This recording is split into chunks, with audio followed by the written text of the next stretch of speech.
Alright guys, welcome back to another episode of Assemble. My name's Hyrule, and today we have some more Guardians of the Galaxy information. Now, I haven't really done a lot of videos on Guardians of the Galaxy. I've been waiting for more of it to come out, and today we have some backstory and design information on these characters, which I think some of us would be very interested in learning about. So, with that being said, we're going to get right into the blog that's posted over on PlayStation, and we're going to see exactly what kind of backstories these characters have. Alright, so the blog starts off by saying, today we're going to tell you more about their backstories and how they relate to their designs. In our universe, a massive galactic war initiated by a race called the Chitauri took place 12 years before the beginning of the game. This conflict ravaged the whole galaxy and left a lot of destruction in its wake, impacting everyone, including the Guardians, of course. Okay, let's see what we got. Peter Quill, son of Jason, king of the planet Spartax, and Meredith Quill, was living mostly a carefree teenage life on Earth when the Chitauri landed in his backyard. They killed his mother and kidnapped him to use him as leverage against Spartax, holding him prisoner for the next 4 years. During that time, he met Yondu, leader of the Ravagers, and escaped with his help. He joined the Ravagers and participated in the Galactic War to help decree resistance against the Chitauri. Years later, he fell off with the Ravagers and decided to form the Guardians of the Galaxy as heroes for hire, seeing opportunity in a galaxy still reeling from the aftermath of the war. Looking for adventure and profit, this is Star-Lord's chance for a fresh start, which he'll extend to his future Guardians. Our approach for Star-Lord's design was to go for a space pirate look combined with key elements from his backstory. When he was a kid, Peter was a huge fan of a rock band called none other than Star-Lord. This became the origin of his cosmic name, with his passion for this band informing his design. For example, with the patch in the back of his jacket. Peter Quill is very nostalgic of his time on Earth, and this is also reflected by his 1980s hairstyle, the studs on his leather jacket, and the pins that harken back to things like his favorite video game. Alright, next we have Drax. Drax, who was born and raised on the planet Katath, experienced tragedy during the war as well. His wife and daughter were killed by Thanos, who was working with the Chitauri. He embarked on a quest for revenge and met cosmic Marvel characters such as Mentor and Kronos, who helped him prepare for the fight ahead. Ultimately, he killed Thanos in a legendary battle, but didn't truly believe he was dead and continued his hunt. Drax became a wanted man because of the destruction his obsession caused, and finally decided to turn himself in. He spent 7 years in prison and was recruited by Star-Lord on the day of his release. Drax joined the Guardians hoping to prove he was more than the Destroyer. The Catathian scarification on his body are not just for show. In our lore, they also tell all about the important events of his life, including, of course, his love for his family and the battles he fought to honor and avenge them. Drax has been through hell and back, and his markings are a testament to his resilience. Here is Gamora. Gamora is the sole survivor of a race called the Zen Hurabi. She was adopted by Thanos and became sister to Nebula. After years at their side, she decided to defect from Thanos and the Chitauri and teamed up with Richard Rider to fight against them and help end the Galactic War. But because of her past, she was never accepted as a hero. Years later, a battle against Nebula left Gamora on the verge of death. By sheer coincidence, she crossed paths with Mantis and the priest of Pama, who took her in and healed her. The two of them became friends, and Gamora didn't think twice about coming to her aid when Mantis was kidnapped by an assassin. This is when she met the Guardians and teamed up with them to save Mantis. Gamora is the deadliest woman in the galaxy, and this is wholly reflected by her outfit. At the same time, we took inspiration from some of her looks in the Guardians comics with black and white armor.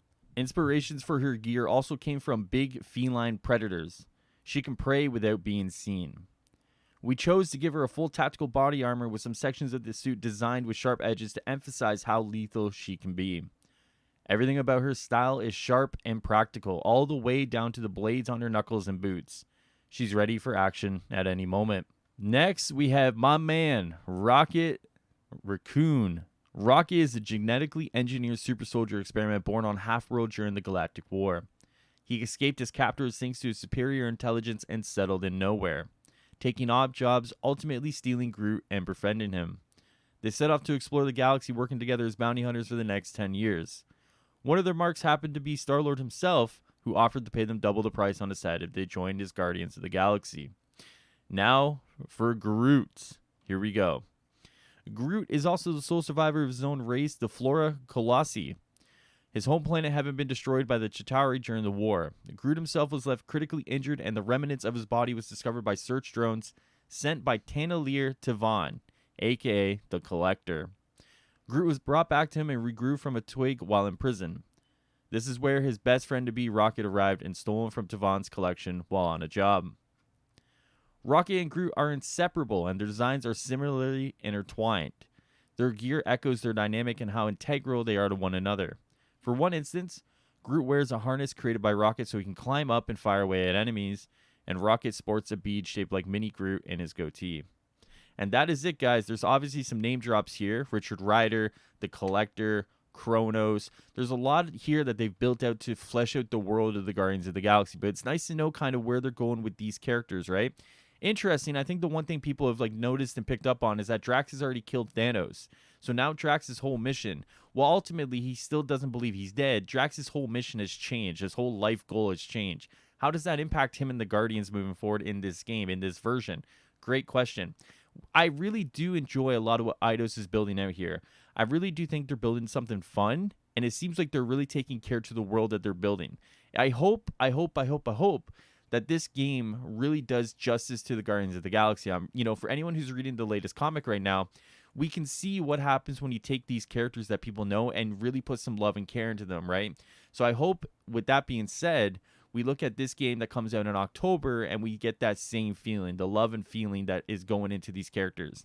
The designs, what I've seen, I like them. I know Star-Lord, for example, was very kind of I don't want to say that it caused a big disturbance, but people definitely were very wary of that one in particular, just because everyone's so used to the MCU version, I would say, right?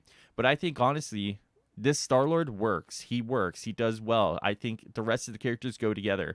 I think Drax looks good. I think Gamora looks amazing. Her kind of body armor and everything that she's got going on, it looks like a woman who's going to kill you. It does. She looks menacing. Rocket and Groot, I like Rocket. I mean, it's very hard to get Rocket wrong. You know what I mean? He's a raccoon with big guns, And then Groot looks great as well. I think they've done a great job with the character designs, but of course, there's always going to be skins if you want a different skin. So with that being said, I really am excited for the game, guys. I hope this fleshes out a little bit of that backstory that people were wondering about. And I hope we get to see some of these characters that were name dropped, mainly Richard Rider, Nova, right? I really would love to see Nova kind of be a part of the game, even though it seems like the game itself is going to be focused on these characters and not make other ones playable, namely Mantis that we've seen in the game thus far. I really hope that Nova at least makes an appearance, and if the game does well, maybe we get Nova in a sequel, right? Because Nova and Peter Quill have a really good friendship in the comics that I would love to see expanded on more within this kind of game that they're building, or the sequel that they could possibly build out, right? So with that being said, guys, I hope you enjoyed kind of this backstory. I hope you guys are getting excited for Guardians of the Galaxy. We are super, super close to the game coming out. And with that being said, I'll see you guys next time here on the channel. Enjoy the rest of today, and I'll see you guys very soon for an Avengers stream. Thank you, guys. Later.